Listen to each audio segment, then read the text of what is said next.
Hola chicos, buen día, ¿cómo están? Bueno, hoy lo que quiero primero es que veamos un poco los ejercicios del problema que no habíamos llegado a ver en las videoconferencias, ¿sí? Y después vamos a unir y relacionar un poquito eso con el tema nuevo que es las funciones polinómicas. Primero, en el problema aparecían dos fórmulas, ¿sí? Una era ingresos, ¿sí? La I de ingresos, que era igual al precio del producto por la cantidad de productos que se venden, ¿sí? Y después la empresa también tenía, esta en realidad es una fórmula general que puede hacer cualquiera, ¿sí? Yo cómo voy a calcular mis ingresos y al precio de cada producto lo multiplico por la cantidad de productos que vendí. Pero esta empresa tenía aparte una forma de calcular cuál debería ser el precio del producto dependiendo de la cantidad de productos que se vendan, ¿sí? Entonces, el precio del producto, calculando con esta fórmula, donde X es la cantidad de productos que se venden, se iba calculando de esta manera. En una parte, al principio les pedía calcular cuál sería el precio y cuál sería el ingreso si la cantidad de productos era 50. Entonces ustedes tenían que hacer esta fórmula con 50. Una vez que tenían este valor, lo reemplazaban acá. También ponían acá 50 y les iba a dar el ingreso, ¿sí? Entonces nosotros empezamos a trabajar en este problema con dos funciones. Una función es P de precio y otra función es I de ingreso. Pero la función I de ingreso, ¿sí? No tiene forma de función todavía. ¿Por qué? Porque tengo dos letras. Para que esto sea una función debe tener una única variable, ¿sí? Una única letra. Pero nosotros sabemos que P es todo esto que está acá, ¿sí? Entonces, como P es 36 menos 0,0001x al cuadrado y I es igual a P por X, donde decía P, yo reemplacé por todo esto, ¿sí? Fíjense que a las dos las marqué en rosa y acá lo puse. Y después me quedaba por X al cuadrado. Por X, perdón, que es esta X que está acá, ¿sí? Después hice la distributiva y me quedó 36X menos 0,0001X al cubo. Hasta ahí tenemos P y tenemos I. Nos pedía graficar ambas, ¿sí? Y hacer algunas cositas. Y después me pedía factorizarlas, ¿sí? Y en la factorización, no sé si alguno lo pudo hacer, pero había algunas cuestiones un poco complicadas. ¿Por qué? Porque para que tenga la forma que yo necesito, siempre intento en las factorizaciones que la X me quede positiva, ¿sí? No solo que me quede positiva, sino que yo acá voy a sacar factor común 0,0001 negativo para que todo este término, ¿sí? Me quede, al dividir menos por menos, me quede positiva la X y se le vaya el número que la acompaña, ¿sí? Y me quede la X solita. Porque yo siempre tengo que tratar al factorizar de que la X me quede sola, ¿sí? Yo siempre tengo que tratar de llegar a términos que sean X más algo o X menos cualquier otra cosa, ¿sí? Entonces saco factor común todo este número para que la X me quede sola y lo saco negativo para que la X me quede positiva. Cuando divido, 36 dividido todo esto, me da menos 36.000. Y cuando divido todo esto dividido esto, el menos con el menos me queda más, el número se va porque son iguales y me queda X al cuadrado únicamente, ¿sí? Entonces, por el momento tengo menos 0,0001 por X cuadrado menos 36.000. Acá es donde aparece, ¿sí?, la diferencia de cuadrados. La raíz cuadrada de X al cuadrado es X, la raíz cuadrada de 36.000 es 600. Entonces la factorización de esto es X más 600 por X menos 600, ¿sí? Y después le agrego este número que tenía que quedar al lado. Acá está entonces factorizado ya el polinomio P.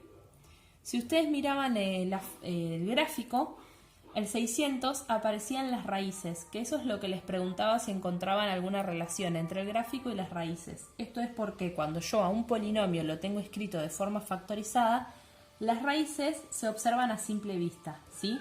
Y siempre va a ser el opuesto. Esta raíz me muestra que en el gráfico menos 600 tiene que ser una raíz.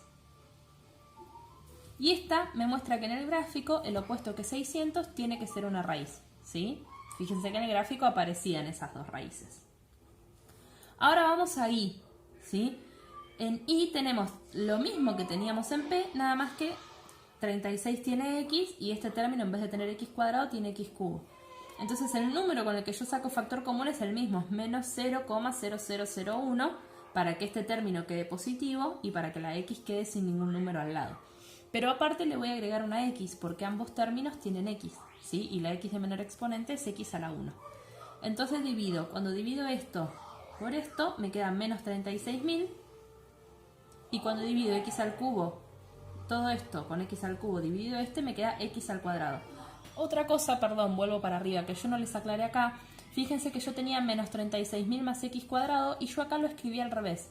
Porque para hacer la diferencia de cuadrados nosotros estamos acostumbrados a ver el negativo en el medio, ¿sí? Me había olvidado de aclarárselos eso. Bueno, acá este término lo repito y la factorización de esta es lo mismo que acá, ¿sí? Fíjense que yo ya lo factoricé y me da todo esto, entonces acá directamente lo escribí. Entonces, y de x es menos 0,0001x por x más 600 por x menos 600. Si nosotros miramos, acá lo hice, el gráfico, ¿sí? de y, tenemos una raíz más que la que teníamos en p. En p teníamos dos raíces, una era 600 y otra era menos 600. Acá tenemos a 600, tenemos a menos 600 y tenemos otra raíz que es el 0. Esa raíz, que es el 0, me la da... Esperen que estoy buscando algo para remarcar. Me la da esta x que está acá sueltita. Cuando yo tengo una x sueltita que no está ni acompañada con un más un número o menos un número, significa que 0 es raíz, ¿sí? Después las otras raíces es menos 600 y 600, ¿sí? Son las tres raíces que tengo, menos 600, 0 y 600, ¿sí? Bien, hasta ahí vamos. Ahora el punto 7 me pedía ir resolviendo una tabla de valores e ir buscando algunas regularidades con el gráfico. Por eso dejé el gráfico acá, ¿sí? Fíjense, me pide primero averiguar cuánto vale la función cuando x vale menos 700. Yo hice toda la cuenta, me da 9100, ¿sí? Y lo que me estaba preguntando más que nada el problema es qué relación hay entre esto y los intervalos de positividad y negatividad del gráfico, ¿sí?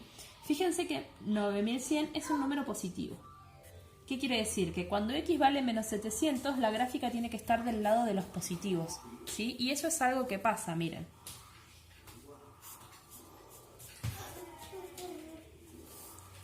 ¿Sí? No solo pasa con el menos 700, sino que pasa con cualquier número que yo haya elegido antes del menos 600, ¿sí? Bien. Vamos abajo, probé con menos 400. ¿Qué pasa con menos 400? Es un número que está después de la primera raíz y antes de la segunda, ¿sí? Es este número de acá. ¿Cómo me debería dar en este caso? La gráfica, ¿dónde está en este intervalo? Está por debajo, me debería dar negativo. Y es lo que pasó, ¿sí? Me dio negativo. Bien, me dio negativo, está acá abajo. Si yo hubiera elegido el menos 400, hubiera sido lo mismo que hubiera elegido el menos 200, el menos 300 o cualquier número que esté entre el menos 600 y el 0, ¿sí? Con que yo sepa si la función está por abajo o por arriba en uno de todos estos números, voy a saber que en todos los demás también pasa lo mismo, porque recién va a tener otra raíz la función acá. Imagínate que si yo te digo que en menos 400 la función es negativa y te digo que en menos 200 la función es positiva, quiere decir que en algún momento la gráfica tiene que subir para que sea positiva. Pero yo acá, en este intervalo, no tengo ninguna raíz. Recién tengo una raíz en el 0. Entonces me aseguro que toda esta parte va a ser negativa. Después probé con 200, que es un número que está entre 0 y 600, que es la próxima raíz, ¿sí? Con 200. Y me dio positivo. Fíjense que toda esta parte la función queda arriba, ¿sí? Por último probé con el 800, me dio negativo. Fíjense que en toda esta parte de acá para allá, cualquier número que yo haya elegido me da negativo, ¿sí? De esta forma, lo que yo estoy haciendo es encontrar los intervalos de positividad y negatividad de la función. Bueno, yo acá abajo les había hecho una línea, ¿sí? En donde ubiqué las raíces. Una raíz es menos 600, la otra es 0 y la otra es 600, ¿sí? Sin observar el gráfico, yo lo que puedo hacer... Bueno, decía, que si yo en una recta sin tener el gráfico marco las raíces, ¿ves? Menos 600, 0 y 600, voy a poder elegir un número que esté antes del menos 600, uno que esté en el medio de las dos raíces que siguen, otro que esté en el medio de las otras y otro que esté después de la última raíz. Entonces, con uno de cada intervalo, yo voy a poder saber si en ese intervalo la función es positiva o negativa. Este dato me dice que desde menos infinito hasta menos 600 la función es positiva. ¿Sí? Y después tengo otro intervalo de positividad que es desde el 0 al 600. ¿Sí? Y después es negativa desde menos 600 hasta 0. Y otra negativa desde 600 hasta más infinito.